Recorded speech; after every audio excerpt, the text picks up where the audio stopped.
my regards to all the parents who are present here and also my best wishes to the students.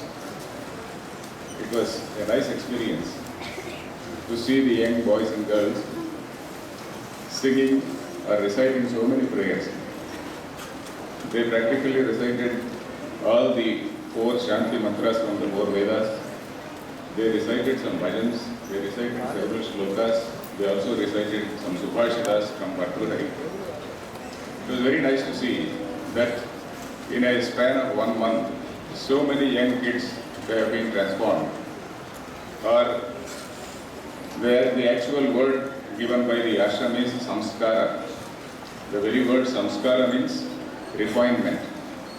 Samskara is a combination of 2 words, sam and kuru. Sam plus kuru is called sam, it becomes samskara. That is something which is a process of refinement. So samskara, through the process of samskara, the boys and girls now have become samskrutas. That is the refined way. So that is what I see here. And it was very pleasant to see or hear the subhashitas from valedictory. One girl was saying, Manushya Rupena Mrugash Charanti. A person who without a good or right education, he is like an animal. He is in the form of a human being, but really with all his greed, aggressiveness, avarice and all these qualities, he is more dangerous than an animal. An animal is aggressive only for food, and once the food, that desire has been satiated, once that food has been satiated, that hunger has been satiated, it keeps quiet. But then man is not keeping quiet after his hunger is satiated. He goes beyond that.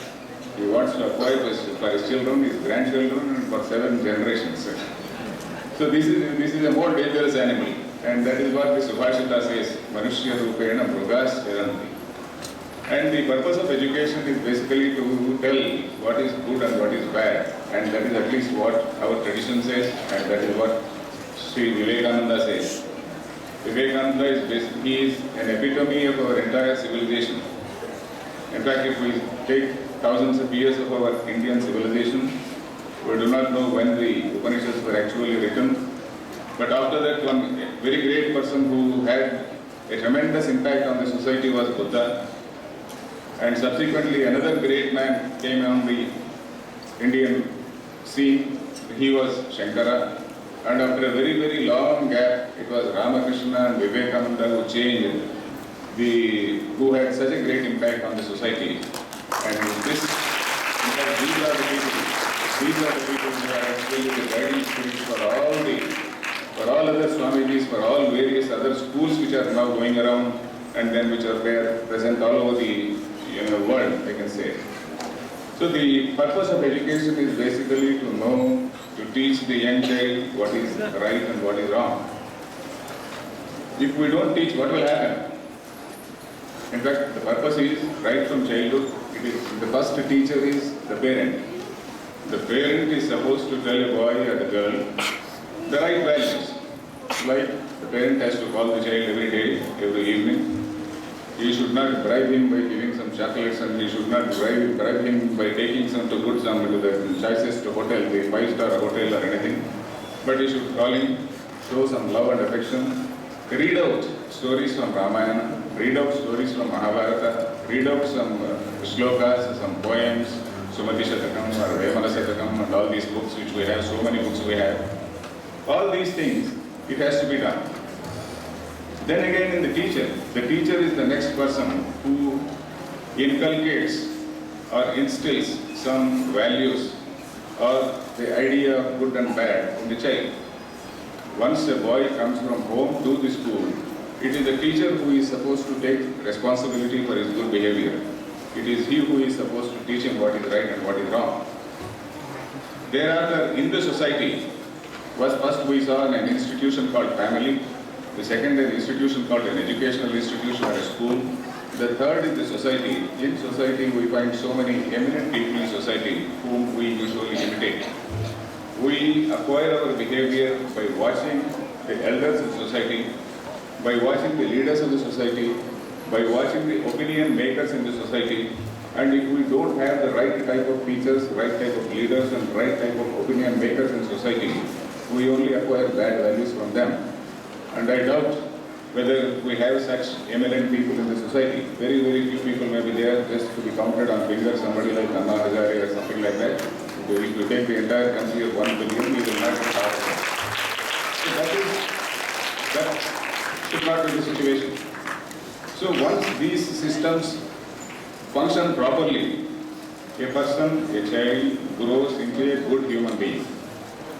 If these systems do not function properly, that is the family, the teacher, and the society, and also the religion. Religion again is one thing. Religion is another institution which is there in society, which is supposed to take care of the human being.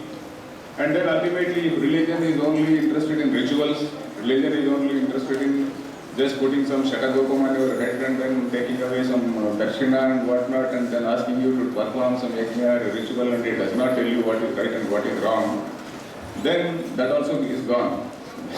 It becomes a trade with God. I take 1 crore bribe and then I offer 1 lakh rupees to Lord Venkateshwara. So that is a sort of business which I do to the Lord. And if I can get hold of a good contract and knock off some 100 crores from the government funds or public funds, I will prepare a Vajra Kiritam to Lord Venkateshwara and Lord Shiva, and I am happy that I have done my duty. So this is not what is going to help the society. So when all these institutions fail, then what will happen? Manushya Rupena Mrugas Sharanti, and sometimes they get caught by the system, sometimes they get caught by the law, and that is why the boys and girls, they are too young to know who are in the jails today. Some eminent people are going to jails nowadays. That means the system sometimes works. The system sometimes works, and then people are, they come into the fold of law. The long reach of the long arm of the law, as they say. Law, it has its own limitations, but sometimes it catches up with people who do the wrong things.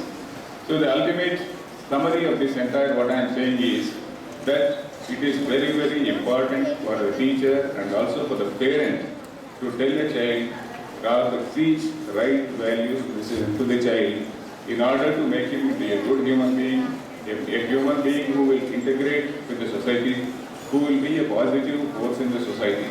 Otherwise, that fellow will only be a negative force who will be doing harm to others and also harm to himself ultimately. So in this regard, I basically congratulate the parents who are present here because they have shown their good sense, they have shown a lot of maturity, they have shown some proper understanding of the system, and then they have come to the right place again instead of going to some other place where right values may be centering around some rituals only. Here it is not a ritual, it is jnana. Vivekananda, Ramakrishna, they concentrate on jnana and not rituals. So you have come to the right place. So this is where I again urge on the parents that this is what you have to continue. I say you have to continue because it is not enough if you send your child for a month and then thereafter forget about it. It is not as though they are already refined. They are temporarily refined. But mind is such a dangerous thing. It goes back into its own normal ways. So for any good thing, it requires an abhyasa. Imagine yourself in the role of a bodybuilder. If you do exercise for 10 days and forget about it, you will not build up a body. You will not build up your muscles. You have to continuously do that. The young boys and girls, please note, young boys particularly, if you want to build up your body, what you have to do, you have to continuously do exercise. You should regularly go to gym and you should regularly do some good, take some nutritious food and avoid all bad habits. So this is what you have to do. So similarly, training of the mind again should be a permanent thing. It should be a permanent in the sense it should be on a regular basis. This is what is technically called abhyasa by our teachers. Abhyasa is something which is a regular practice. Just as you have to build up a proper body by a regular abhyasa, a regular vyayama, or a regular exercise, you also have to train up your mind in a regular manner. So you should continue to read, whatever inputs have been given here. You should continue to read Vastuhari. I am sure that your teacher might have told that all the shlokas, all the subhashitas which you recited are all from Bhartrihari. So people like Bhartrihari, Suvati Shatakam, Vemana Shatakam, they may not mean much when you are young. But then this is what translates itself into life once you grow up. Because every day you come across a situation where you find yourself in a situation described by Vemana or Sumati Shatakam or Bhartrihari. So you can't escape. So you will see either a good thing or a bad thing. This is something which is already defined in one Subhashita or the other. So that is why this regular exercise is very much required. Of course, the world is changing, society is changing, and parents also are under great pressure. If my student keeps on reading Gita, Sumati Shatakam or Upanishad, he may not get a good job. This is also true. You have to make a balance. You have to make a balance between the two. And there is no dichotomy or there is no discord between these two. There is no discord between IT education and say Sumati Shatakam.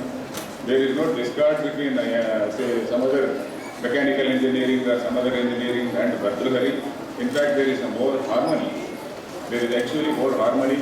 In fact, that is exactly why many youngsters who are in the IT field, after a few years in the IT field, after they find themselves totally rootless, after they find themselves rather confused about the meaning of life, then they come back to our books, they start reading our own books, they come to Swamiji's, they come to know what is the right thing in life. So, these two things are not contradictory. So, the parents should not feel that my son has to do he has to go to Ramaya school, so how can he read Bhartrihari? Going to Ramaya school and Bhartrihari, they are not contradictory because he does a lot of hard work in Ramaya school, and once he comes back and recites a few points from Vemana or from Bhartrihari, it's a sort of relaxation for him. Basically, it gives a lot of relaxation. It keeps your mind at ease. It gives a lot of balance. Otherwise, going to Ramaya alone, it pushes the mind to such a narrow corner that he doesn't know where he is going. Once you come back to Vemana or Sumati or Bhartrihari, then the mind becomes normal. So there is no discord or there is no opposition or clash between these two. So this is exactly what the parents, I request the parents to realize. So sending your children to people to an institution like this, or if you are yourself acquainted with these things, suppose you yourself, the parents also, there are not many learned people, the parents themselves, they also know. For example, my own grandfather, he used to call me every evening, and every day he used to make me recite all poems, so many poems, some well-known poems from Vemana, from Sumati, and then so many shlokas and whatnot. So every evening that was our regimen. And in fact, not only myself, I found that in all my friends circle and relative circle, this was the system in olden days. In olden days, I am telling about 50 years ago. I don't know, in the 50 years, things might have changed, the parents might have changed, the value system of parents might have changed, but I still hope that there may be many parents who have some of this intellectual inheritance in them, and then who still have this value system. And I request all of you to put these values in the minds of your children. And again, the parents again have to see that the mind again is a tender place, a tender kshetra, we can say, a tender field in which you have to allow certain ideas to grow. An idea is like a small sapling, it is like a small plant where it has to be given a proper environment to grow. If your mind is crammed with so many things, you may cram, but then the mind doesn't digest all those things. So you have to see that the child grows in a proper manner. It gets a proper relaxation for the mind, and the only relaxation for the mind is by reading some stories of Mahabharata, reading some stories from Ramayana, or learning some good subhashitas along with the meaning. It may not make 100% sense at that age, but it will definitely make sense at a later stage.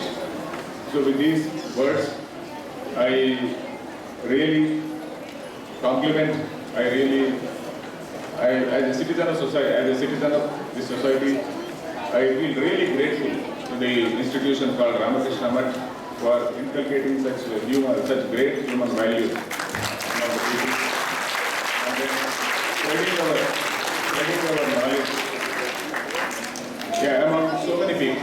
Otherwise, there is no opportunity for so many people to have a glimpse of what is our heritage, what is our intellectual tradition. So the Math is doing such a noble thing. I again, once again, compliment them. I also compliment the teachers here. And I also compliment the parents, as I said. And I wish the students all the best. Thank you.